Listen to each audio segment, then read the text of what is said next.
Live from WPRI 12, this is The Rhode Show, the place for what's hot and happening. You're having fun, eating well, and living life on The Rhode Show. Good morning and welcome to The Rhode Show. It is President's Day, Monday, February 20th, 2012, and I'm Will Gilbert. Good morning, I'm Michaela Johnson. And I'm Mary Larson. Well, as we all know, it is school vacation Yes, week, it is. in addition to it being President's Day, and we have a very special guest on our set today. The Legary family from East Greenwich is here to help us out. Hey, guys! They're going to see how The Rhode Show runs today, so welcome to all of you. They're here, of course, with their parents, so we love having guests. We do like having guests. It's great having everybody here this morning with us, so it's nice. It's nice, and it's President's Day. A lot of people are on, have the day off today. Yeah, all the kids are on vacation, so enjoy your day off. It was a busy weekend around, like everybody knows. Oh, yeah. Singer Whitney Houston was laid to rest in a private ceremony in her homestead of New Jersey over the weekend. A motorcade, including a gold hearse and limousine, made the nearly 12-mile journey from the funeral home in Newark to Fairview Cemetery. Houston was laid to rest next to her father, who died in 2003. Her ex-husband, Bobby Brown, did attend, but left before the ceremony started because of some sort of dispute. Officials in Los Angeles are still waiting for toxicology results to determine an exact cause of death. As much as you think, how could he leave? It almost doesn't surprise me because of their up and down roller coaster of a relationship. Yeah. Exactly. Yeah, I heard it was something to do with seating. He showed up with an entourage of like 9 or 10 people, and everybody was being shuffled around, and that's what upset him, and that's why he left. But who knows? Who knows what it was? I kind of think it's a little more than seating. It probably is. But you never know. Yeah. All right. We're going to change gears a little bit now. Season 2 of The X Factor is, of course, gearing up with auditions starting in just a couple of weeks. But a new name for a potential judge is being tossed around. Janet Jackson. I think this is good. Last week on Anderson, Cooper asked her about being a judge. Her answer, quote, "No, I'm not, but that's all I really think I should say," end quote. Now, other people thought to be up for the job are Pink and Katy Perry. Auditions for Season 2 of The X Factor start in March. I think that's a good thing. I would really like to see her on there. She's not one of the names who I first probably would have thought, because nobody would have thought that maybe she would have done the show. Maybe that's why they had to let go of Paula and Nicole, just to afford her salary. That could be, maybe that was it. Yeah. But there's going to be a big shakeup, so it's going to be interesting too to see who makes that 4th spot. Let's say Janet does get the 3rd judge position, so we'll see. So that'll be, and she is friends with L.A. Reid, so. That's a good thing. Maybe that'll sway her a little more. That could be. All right, let's look who's trying to make a comeback. It's Lindsay Lohan. The 25-year-old is set to host an episode of Saturday Night Live, slated for March 3rd. Lohan's career was overshadowed by legal woes just a little in 2007, followed by an arrest, stint in rehab, and frequent court appearances for her probation violation. But her probation restrictions are set to end next month, giving her a chance to get her career back on track. I gotta say, Lindsay has a lot of issues going on. However, the episodes of SNL that she's hosted in the past, done very well. Yeah, pretty good. I find them entertaining. And a lot of people, when they have problems, SNL is their comeback way of getting back in the limelight again. And America kind of likes these comeback stories. They do. Whenever people are crawling from the depths of whatever problems they have, we really support them. So. Especially if we get to laugh. That's a good thing. All right, it is President's Day. A lot of people are off today anyway. We have a full crowd here in studio. Let's take a look at what's coming up on The Rhode Show this morning. It's school vacation week, and if you're looking for something for your children to do, we have the must-reads for kids of all ages. Plus, Teen Talk. All week, we're hearing from real Rhode Island high schoolers about the issues that are important to them. And if you ever wanted to make a difference in a child's life, now's the time. We'll tell you how to become a mentor. Plus, we're talking to the stars of the hit show Unforgettable.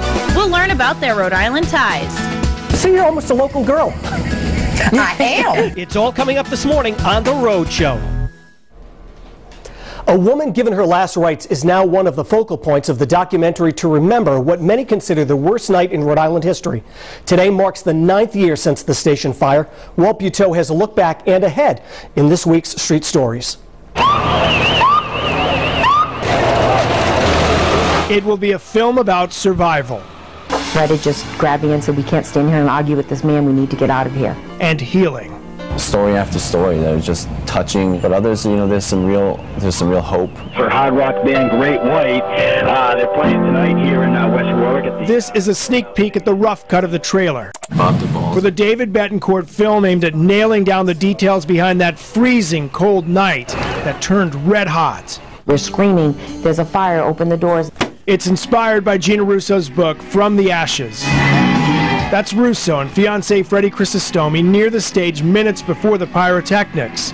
Freddie helped Gina escape, but he is one of the 100 remembered on the crosses where the club used to stand. She walks over the memorial on this day, about 9 years after she was given her last rites.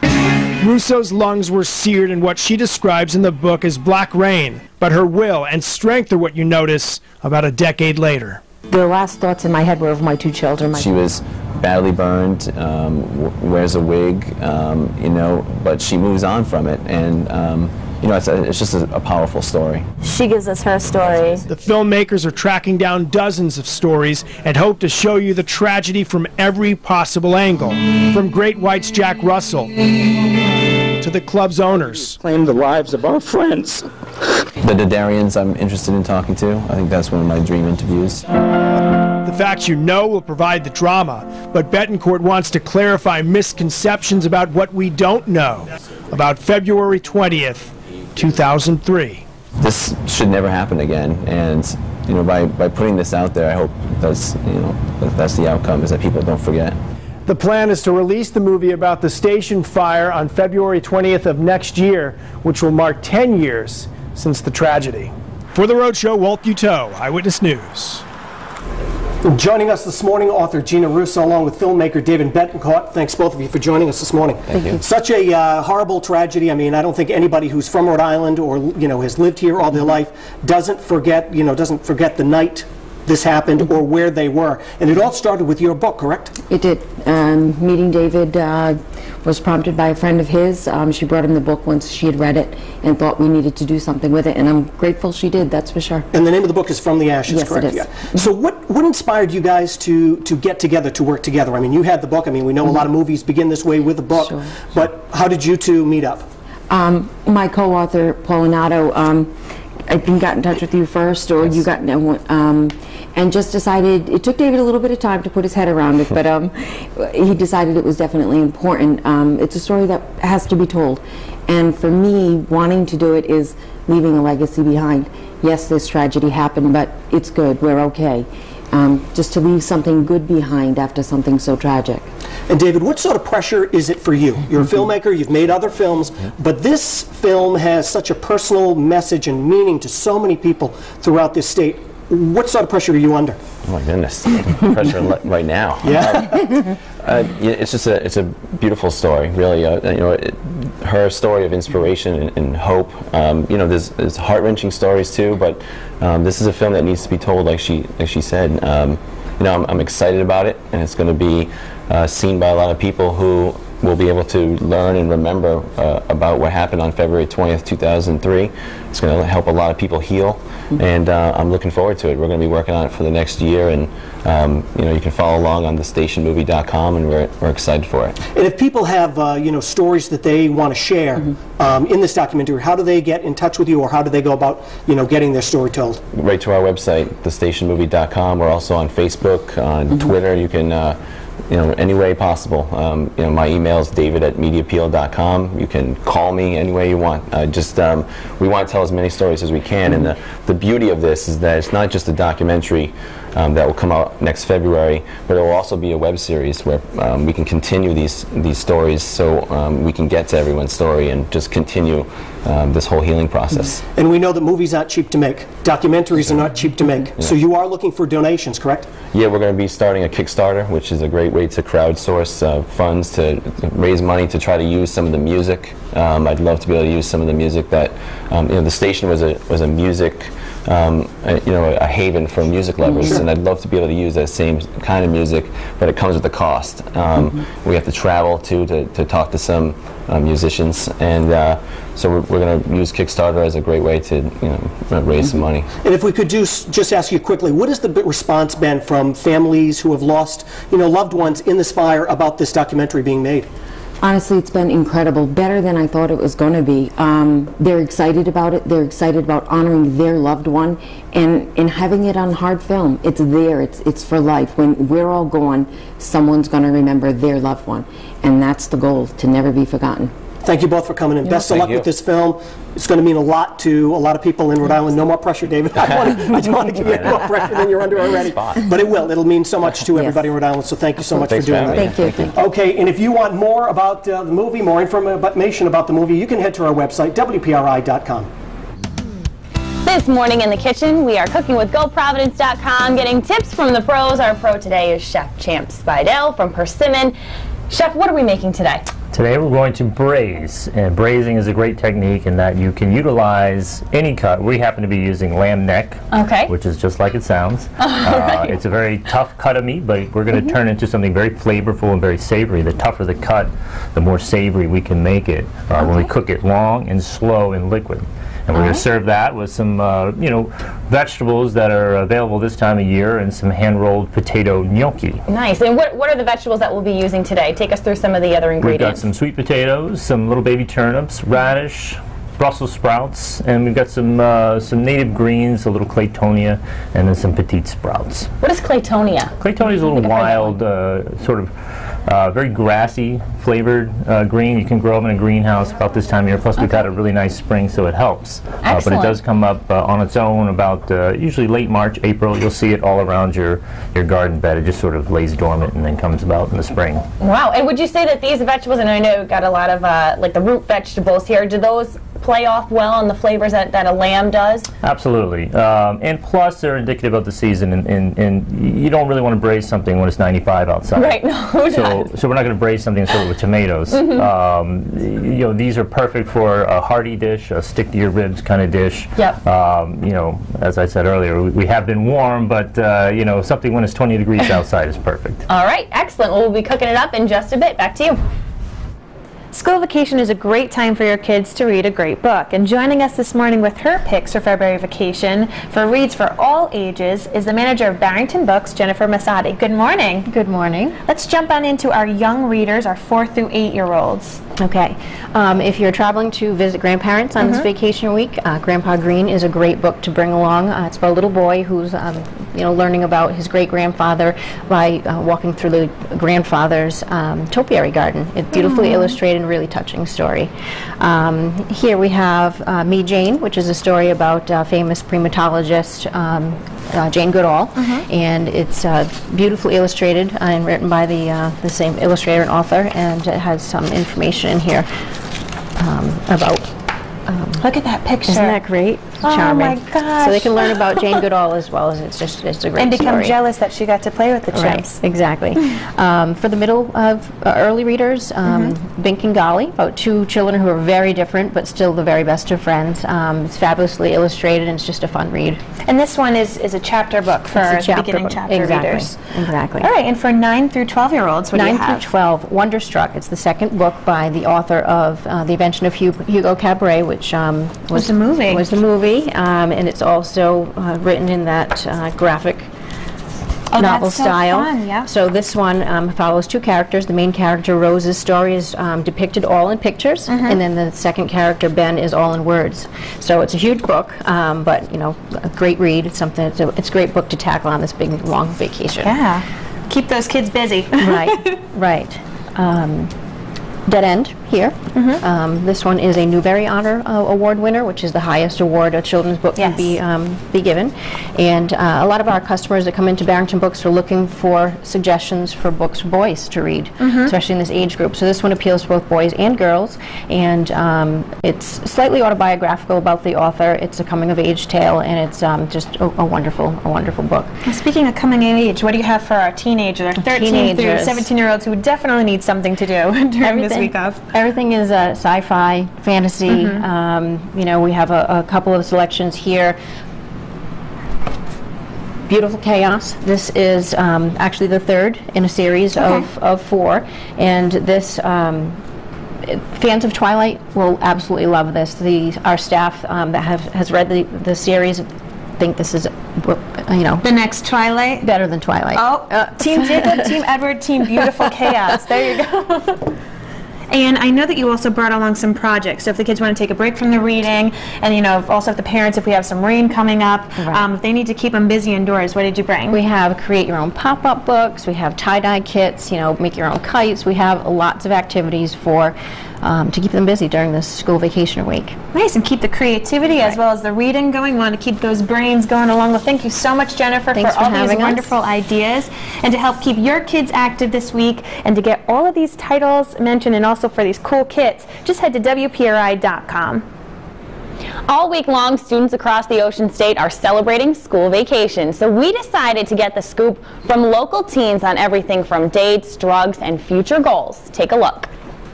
Today in Teen Talk, we're discussing the issues with 4 local high school students from all across the Ocean State. But first, we want you to get to know them better. Hey, I'm Maddie. I'm a junior at the Wheeler School. I'm 17. My family and my friends are really important to me. I love photography and I'm a big soccer player. Hi, my name's Tess. I'm 17 and a senior at LaSalle Academy. I love cheerleading, reading, and I hope to travel all around the world someday. I'm Brooke. I'm 15. I'm a sophomore at West Warwick High School. I'm a family-oriented girl, and I really love music. Hi everyone, my name is Alex Denancor. I'm from Johnston High School. I'm 16 and I'm a junior. I'm a 3-sport athlete. I play football, baseball, and basketball, and I also perform in the drama club. We want to get to know you a little better. So where are you from? I mean, give us the rundown. What do you like to do? I love cheerleading. I also have a younger sister. We do cheerleading together, so that's a good time. We're pretty much best friends. I'm in the drama club, and I do the spring cabaret and then the winter musical that we do. And I'm in the Honor Society for music, and I'm in student council too. My grades really do come first. I'm in all honors classes in the National Honor Society. But I really like to play sports. I play basketball, baseball, and football. I'm really into photography and also soccer. Soccer's my favorite sport. And other things like part of the peer support program at Wheeler. So what we do is it's juniors and seniors, so this is my first year on it. We work a lot with 9th graders because it's their first year in high school. So that's really important to me. So tell me about your family. I mean, brothers and sisters, what's the dynamic like? I have 2 sisters, Alina and Laura. Alina's closer to my age, she's 18, and Laura's 22. How about you, man? I have 1 younger sister. Okay. She's 13. Yeah, no, we have a good family dynamic. My larger, I guess, more extended family is also really important to me. I live with my mom, and I have a 3-year-old brother. His name's Jake, and we're really close. He's a little terror, but I mean, he's so cute, and I'm getting him really involved in music, which is exciting to me because, since they were 12 years apart, so, you know, when I'm older, hopefully he'll do school plays and stuff, and I'll get to come. What about you, Tess?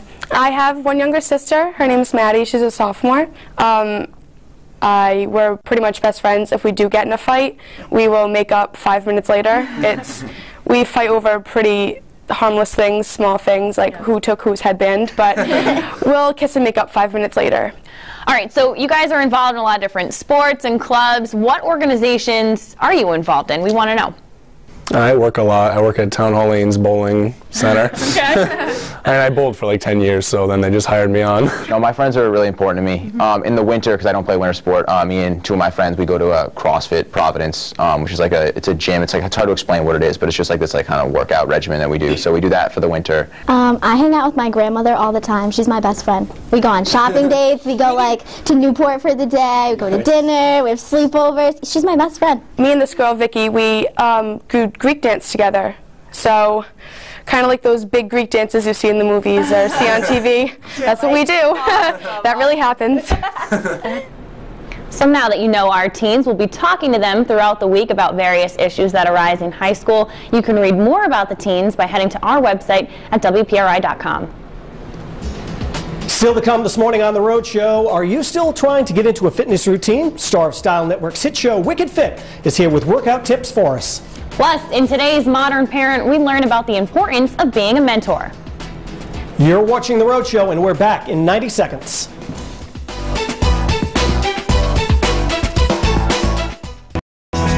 Today in Project Fitness, many of us made the New Year's resolution to lose weight, but now that a few weeks have passed, it's time to get back on track. And joining us is Star of Style Network's hit show Wicked Fit, personal trainer Katie Boyd from the Misfit Club with tips on how to keep up with your resolution. Good morning. Good morning. All right, so you were telling me before that I know so many people make these resolutions, but it's not just on New Year's Day. You can pretty much do it whenever you can. Right. I think what people do, the biggest mistake is they're like, okay, January 1st, it's time. And you know what? It's time when it's time for you. And I think that's what people do. They set themselves up to really fail by boxing them into a time constraint. So I say, when you're ready to do the fitness thing, then that's when it's time to do it. All right, for those of us who have been trying to keep up as much as we can, I know sometimes it's hard to stay motivated and to maybe lose those few extra pounds at this point. What do you tell them? I say definitely get a gym buddy. You know, personal training is a huge luxury. We all know that. And it can be very expensive, but if you have a gym buddy, that person's going to be waiting at the gym, or you're going to be waiting for that person, so you're more apt to work out when you have that pressure of having someone there waiting. And obviously nutrition is 80% of the game. If you're not eating the right things, you can work out till the cows come home, you can have 10 gym buddies, but it's all about what you're putting in your mouth. So I say, make sure you have protein with each meal, so you know, eggs or chicken or fish or even peanut butter or edamame and things like that with every meal, and try to eat 5 times a day. And after lunch, try to cut the carbs out. So people say, oh, that's so hard because I crave fruit or something like that. So my favorite thing is tribe hummus. It's like an amazing snack after lunch. Have that with a ton of vegetables, but just lay off the carrots and the tomatoes because they're very starchy carbs. People don't know that. Everybody's like, oh, I had like 20 tomatoes today. I'm like, good for you. You just pretty much ate the calories and the carbohydrates of a Snickers bar. Oh, no. Yeah, so that's a big, big, big mistake. And also, just at dinner, make sure that you just have carbs and protein. So like, you know, a boatload of asparagus and a chicken breast, and just put yourself to sleep. And if you're hungry after that, it's usually because you're thirsty. Have a cup of tea. All right, now we want to talk about your show called Wicked Fit. Millions of viewers are watching this, so how has this experience been for you? The experience it's like having a baby. So you know when you say like you have your first baby and you're like, that was so much pain, I will never do that again. And then like a couple of years later you have like 5 more children. It's the same thing, you know, while you're doing it, it's so tiring and it takes so much work. And you know, I have 2 businesses and it was really tough because I had to put those businesses aside, which was sad for me because I love what I do.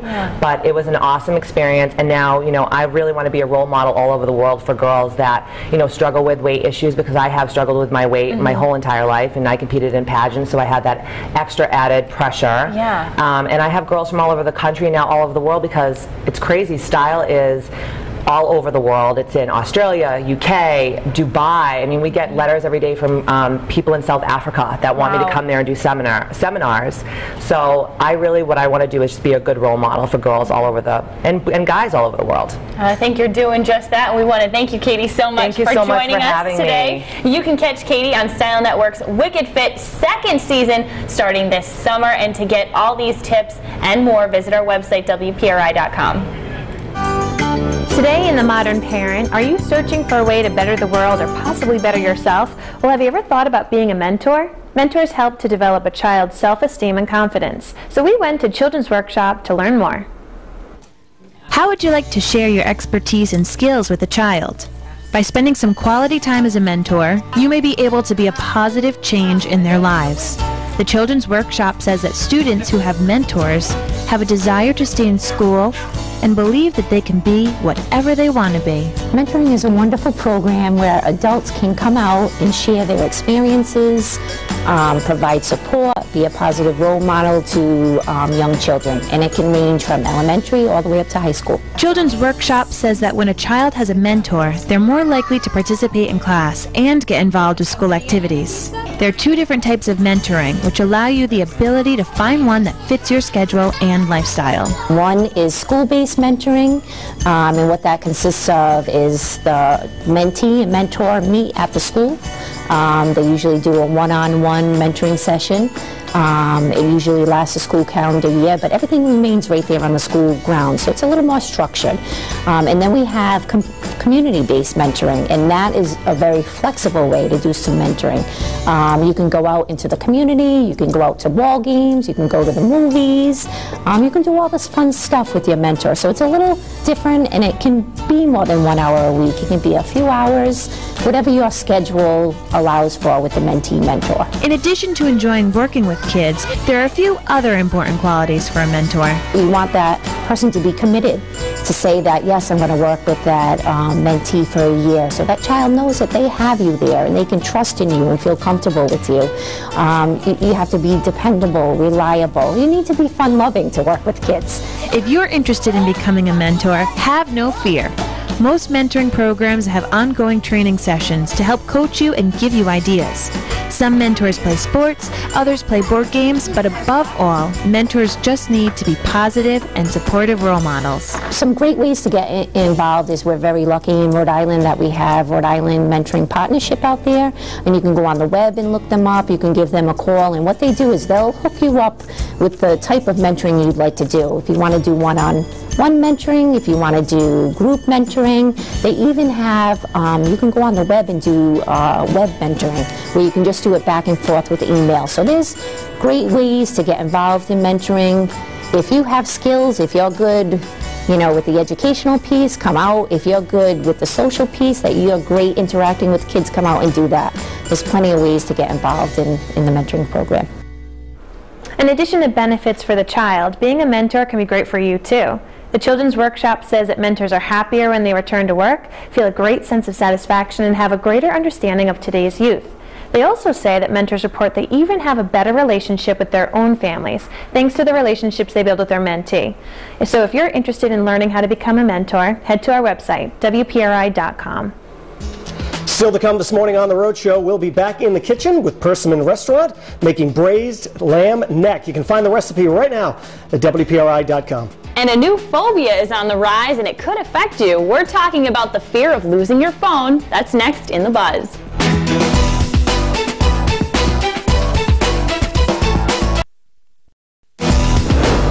You're watching The Rhode Show on WPRI 12. Welcome back to The Rhode Show. We all do it constantly. Check our cell phones between new emails, Facebook updates, text messages, and tweets, not to mention all those apps. There is a lot to keep up with. But are you actually afraid to be without your phone? If so, you could be suffering from nomophobia. Yes, it is real. It's the fear of being without your phone, and studies show it's on the rise. An online polling system found that 66% of people in the UK are afraid of losing or being without their phone. Survey also found that females fear of losing their phone more than males, but men are more likely to have multiple phones. Adults 18 to 24 tend to be the most nomophobic, followed by those 25 to 34. There they are. Are you nomophobic? You know, I have to say, I never even thought of this fear until now, and I think I have it. Oh no. My life is in my smartphone. Contact, I don't think I can tell you anyone's number other than my immediate family. You know, the ones that you have been calling before you even had a cell phone. Right. I don't think I could tell you any of my friends' cell phone numbers. I'm sorry, guys. But they're all in there. Your emails, our calendars. I mean, Everybody's especially life is we're in it. always on the go. Not just us, everyone in general now. Their life is, you know, in the palm of your hand. I clutch this phone like it's my third child. Right after they created fire, this was the second greatest invention. There are times I have this at my feet down here, and there sometimes people will send text messages or something. It takes everything in me not to pick up that phone while we're here, to sit here and read what's going on. Absolutely, I have it. I think, you know, I definitely during the work week and everything, I mean, you're held accountable to have your phone, but I like the vacation from the nomophobia. I like to leave my phone. I like to have those weekends where I turn it off, and it is hard that first hour. You sit there and you're like, what am I going to do with all my time? I can't go on Facebook or Twitter or do what I need to do. I like those breaks, though. I agree. I think I suffer from something, too, where I have my phone on vibrate many times rather than a ring or something like that, and I feel like it's going off. And did it just go? And I'll check. Like, no, nothing happened. You feel it's a mental thing. You think you feel it vibrate, or you think you hear it going off, and you like run to hurry and check in. You're going, what is wrong with me? Am I losing my mind slowly? Probably. I have forgotten the phone at home and turned the car around and gone back to get the phone because I'm in such a panic of being without the phone. Well, I used to be so proud of myself before all these touch screens, you know, the regular keys that you had to push. I used to be the master at that, and my friends would time me, and I'd sit there and not even need to look, and I'd text to them. And now with this touch screen, I think that's what's thrown me for the loop. I don't like the touch screen as much, so that's why I like to put it away a little bit. And there's nothing worse when you go away someplace or hit a spot where there's no network. You go into like panic mode. Like, I'm the most important person and I need to be contacted, because I don't have my network with me. Sometimes, too, even when I'm just running down the road to, you know, grab something at the market or drop something off, you know, mail or whatever, and I leave it at home, is slight panic going, this is going to be the one time that I break down or something happens or someone's calling me with an emergency. So it's just that mental thing. You know, you're going a minute away. You're going to be gone for maybe 5 minutes. But it's, what if something happens in that 5 minutes that I just need to get in touch with? Or the worst is if you leave it somewhere that's not home or your car. I mean, that's when the real panic jumps in. You know, if you leave it at home or your car, you think, all right, I'm going to be okay. But if you're going through your purse and you are just at 5 different places and you don't know where it is, that's when you want to cry. Suri has become my girlfriend. Just don't tell my wife. I won't. My lips are sealed. However, she's here today, so I don't know if that's I've ratted myself out.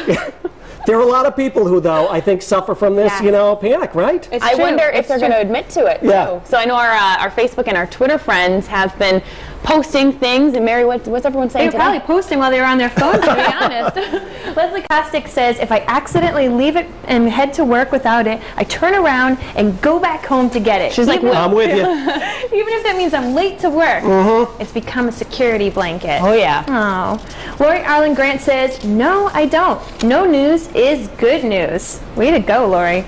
Brendan Cox says, I take my phone to school and to the store, or when I'm out with my friends. I just want a way to communicate with my parents. I'm not afraid of being without it. It's just a little safer, and that's my only way to communicate with my parents. That's true. Taking it safe.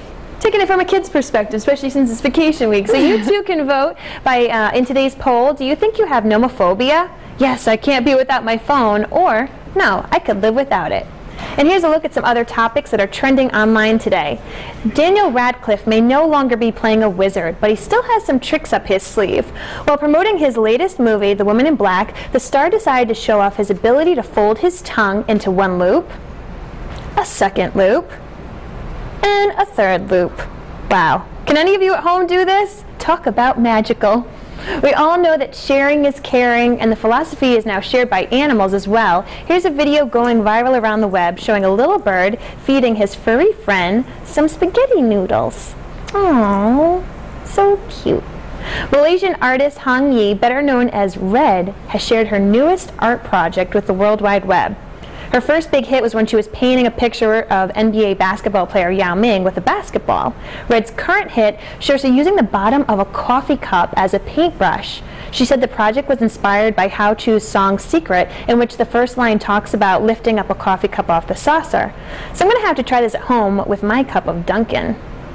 And I'll be back at the end of the show with your poll results. For now, back to the kitchen, Will. Thanks, Mary. We are back in the Rhode Show kitchen this morning with Chef Champ Spidell, and we are making, we're going to make lamb, right? Correct, lamb neck. We're going to braise it. And we're going to braise it this morning, and for a lot of people who aren't familiar with how to braise it, you are our guy. You're going to show us how to do all the braising. Yes, sir. Okay, let's get to it. Well, anytime you braise something, you're dealing with a tough cut of meat. Okay. You want to sear the outside because we're going to cook it in liquid, so we want to get some caramelization. So you just start with a little oil in a regular saute pan. Now you can either start in the pan that you're going to braise in, which we're going to do, or you can do them separate if you're doing a big batch and then put them into a bigger pot into the oven, and you can forget about it for a couple hours. Now what does this pan have to be on? I mean, is it got to be on a real high heat? Yeah. Real high heat. Not super high, but we do want a little bit of smoke so we know we're going to get some caramelization. Okay. We're going to season them. So a little bit of salt. Now, you know, some people have a fear of, you know, lamb. A lot of Middle Eastern people cook with lamb. What am I looking for when I am going to the butcher to get lamb? Well, you came to the right place. First of all, I am a butcher, and we have a butcher shop as well. Look at this, all in one. You are our guy. So we're really helping you out today. But what you're looking for, you want to trust your butcher, number one. You're looking for a good marble, obviously. Right. This is the neck piece, so it obviously gets a lot of work. Sure. The more work it does, the more flavor. Each time we break down these little pieces of sinew in here, we're going to extract gelatin. Okay. The collagen in this meat's going to break down. We're going to extract the gelatin. That's that lip-smacking flavor you're looking for in a good braise. That's what we're after. So the more marbling, the intramuscular fat you see, that's going to help the dish. And when we are braising, how long are we going to leave this on each side to we want to get a good color. So you can see right now, we haven't got a good color yet. That looks gray. We want it to turn brown. So it takes about 2 minutes a side. Right. Okay. We're going to sear each side, turn the heat up a little bit more. Okay. And then we're going to cover it with liquid. Right. And let it simmer. Good. You really want to use the best stock you can. This is a lamb stock. Okay. If you don't have lamb stock, you can use chicken stock. All right, so we are going to continue the braising process here, and in the meantime, back to you. All right, still to come this morning on The Rhode Show, the CBS hit series Unforgettable has a new cast member. We're talking to Jane Curtin and Poppy Montgomery about the show. Plus, taking care of yourself doesn't just mean eating right and working out. We'll tell you how dental care plays a major role in your health. You're watching The Rhode Show. We're back in just 90 seconds.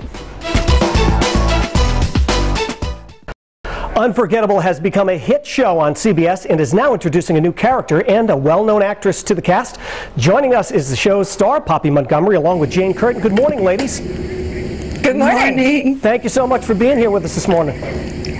It's a pleasure. How is Providence this morning? Providence is great. We, it's the weather's nice. All is good here in the city. Yeah.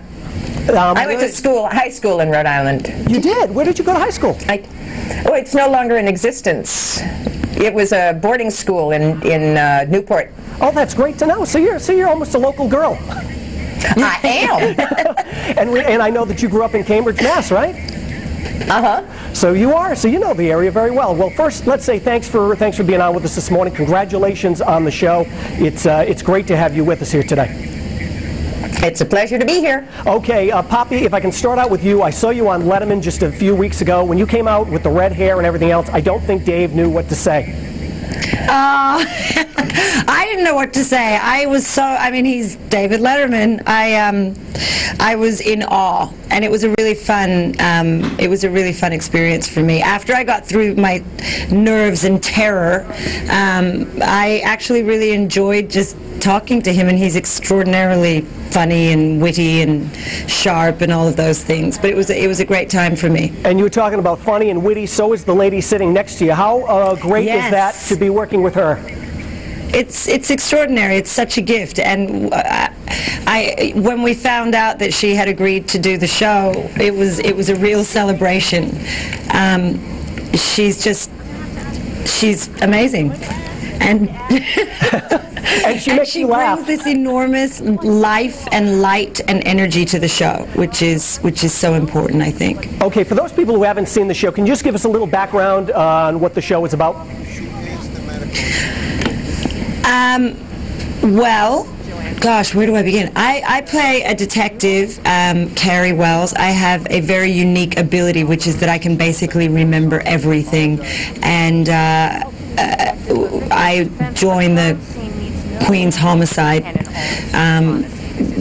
to help solve crimes, and Jane is our medical examiner, and her and I become a sort of team, if you will. It looks like it's going in that direction, and it's sort of a twist on the classic crime drama.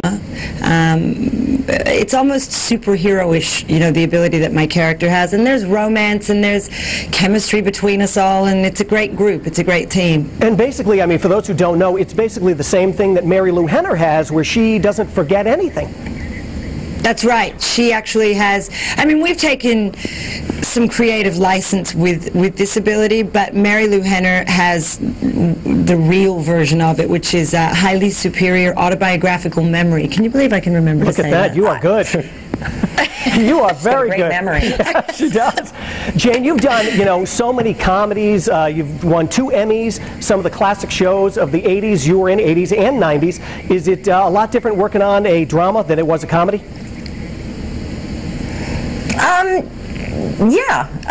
It's for a crime drama, yes, because it so much has to be spent on the crime, because that's why people tune in, and so your character develops over time, so you don't really know exactly who you are until the end of the season, and everything has been introduced that defines you.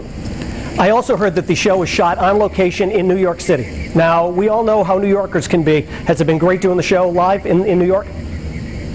Well, we're doing it in Queens and the environs. And New Yorkers are fabulous. There was some survey that said New Yorkers were the rudest. I take issue with that. And I think New Englanders are far more rude than I'm a New Englander. You take that Amtrak, boy, and nobody's going to give up a seat. That is true. But New Yorkers they're gruff, but they're very warm. They are. They are very warm. Well, ladies, thank you so much for being on with us today. We appreciate it. Jane, if you're ever in Rhode Island, we would love to have you sit here on the Rhode Show couch with us. It would be great to have both of you ladies here. I love Rhode Island. Thank you. You are very welcome. You can catch up on Unforgettable Tuesday nights right here on WPRI 12. Still to come this morning on the Rhode Show, we are back in the kitchen, and don't forget, you can cook along with us at WPRI.com. We'll be right back. All right, cooking along with GoProvidence.com, getting tips from the pros today in the kitchen. And Chef Champ Spidell is here. We are cooking up that braised lamb neck. Did I get it right? Correct. Okay. We've seared the outside. We've got our caramelization, which we were going for. We're going to add some vegetables to cook along with it, some carrots. Okay. Some parsnips, which will give a nice sweetness. We're not going to necessarily eat these later. They're just going to infuse the broth. Just for a little flavor, right? Exactly. Oh, that's nice. We're going to, we used a nice lamb stock. If you don't have lamb stock, you can use chicken stock. If you're desperate, you can do water, because you're going to create your own sauce later on. Now, we want to cover these completely, so if you don't have enough stock, cover it with water. Because you don't want submerge you don't want the outside to dry out. If it dries out, then it's going to be tough. Okay. Now you do want to get this in the oven. Okay. And what is our oven set to? I like to set it for about 325. Okay. If you go too hot, it's going to boil and the meat's actually going to toughen. So you want to keep it low, just below a simmer in the oven, 2.5 to 3 hours, and what's going to happen? Okay. So nice slow cook. Exactly. And it didn't take you very long to even braise that, correct? Well, 2.5 to 3 hours. Yeah, 2.5 to 3 hours. Okay. Right. All right. And this is what you're going to get. Now you do have to pick the meat off that bone. You don't want to really eat around the bone. All right. Oh, so we're what you get, see all this meat in here, which is finely shredded, very tender. Oh, wow. Now we actually added some lamb sausage that we made with some other trimmings. So we've got lamb neck, we've got lamb sausage, and then add some other fun stuff that will really make this a hearty dish. Okay. Some potato gnocchi, which we made. That's another show, learning how to make your own pasta. But these are potato gnocchi. Okay. They're very simple to make. They're delicious, easy. You can make them ahead of time. We actually make them, and then you can freeze them. Toss those in. All right, so you got that. Okay. There's some Brussels sprouts here. And this is great because you're just throwing everything into the same container, So the same pot. Technically a one-pot dish. You can bring this to the table. You can do it family style. You could serve it individually if you'd like. I love that. Easy cleanup for everyone at home. Little baby turnips. So again, some nice vegetables, just so it doesn't get redundant with just lamb. You want to freshen it up. Okay. Sweet potato, a little extra sweetness. We just diced these, cooked them ahead of time. Some radishes. Nice. Okay. We warm all this up. Put radish in here. I don't think I use radish enough in my recipe. And I like radish too. Radishes are delicious. Yeah, it you tastes can almost get them year-round. A lot of people with greenhouses grow them, especially around here, which is important, so we don't have to bring everything in from California. Right. Yeah. And again, you want something a little bit different, so a little bite of turnip, a little bite of radish, a little softness of the gnocchi. The gnocchi, you see these little dimples? They'll pick up the sauce. Oh, okay. They'll sit right in there. Okay. Nice. Let's Makes finish its it own with a little little container. bit of nice parsley, which will brighten it up. Looks good. Wow. Our little bitter, in sort of spring-like, grassy claytonia. I don't think I've ever had that either. And I know you were talking about the try that. radish. Yeah. This is a whole new There you go. Give experience. it a try. There you go. And oh, here we go. Oh, it's good. Oh, I like that. Normally, Throw like I that in said- my salad. Normally, like I said, it comes up in spring. It's the first green thing you see, and as a cook, you get really excited by that after a long New England winter. Yeah, it seems like a lot of these things you can find year-round. I know you were talking about the radishes, but a lot of these, I mean, they're available all the time. Absolutely. They're easy to get. Brussels sprouts are available after the first frost. A lot of people will store those.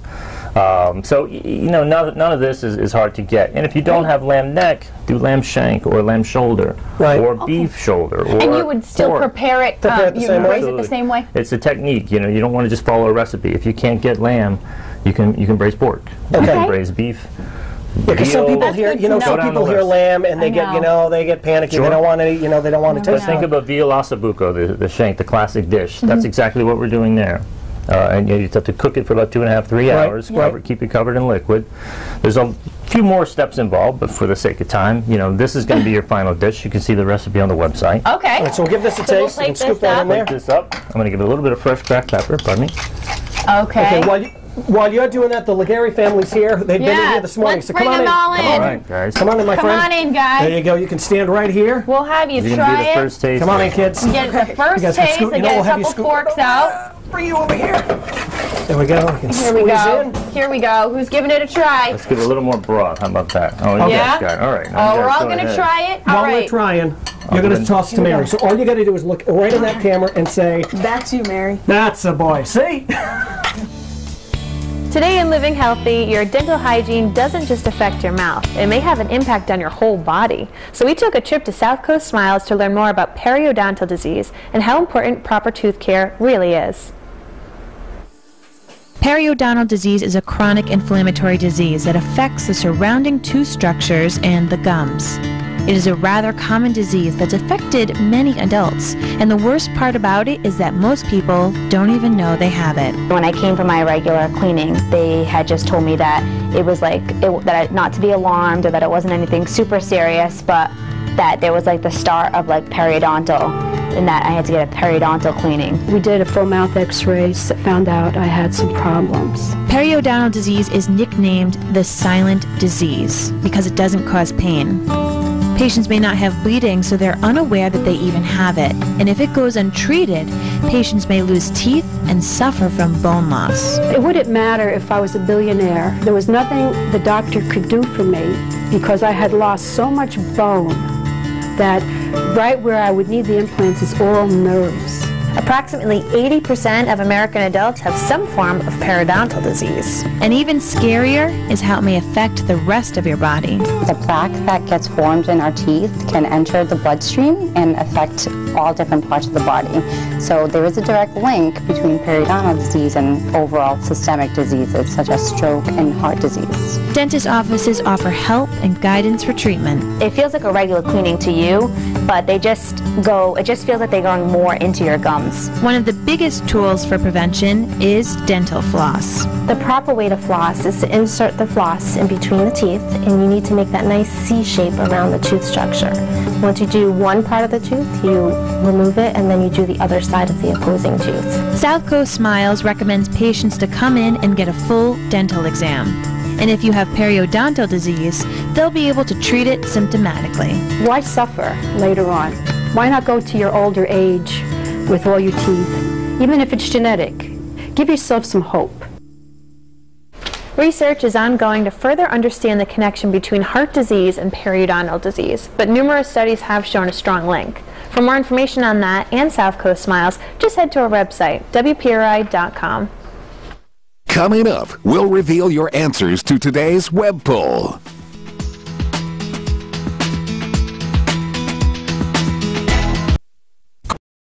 Time to check back in with today's web poll. We told you that nomophobia, the fear of being without your phone, is on the rise, according to a new report by a company that specializes in digital passwords. Do you think you have nomophobia? 100% of you are lying, and you said, no, I could live without it. Back over to you. Okay, thanks, Mary. Coming up tomorrow on The Rhode Show, it's our free skate event at the Bank of America Skating Center. We'll introduce you to a group of kids who hit the ice to experiencing something they may never have had the opportunity to do. And we want you to come and join us. We'll be live at the Bank of America skating rink Tuesday morning from 8 to 11. We'll even be broadcasting the show from there. All you have to do to take part in the fun is just show up. We hope to see you there, and thanks so much for joining us on The Rhode Show. And for more information on anything you've seen here on the show, just head to our website, WPRI.com. We'll see you back here tomorrow morning. Have a great day.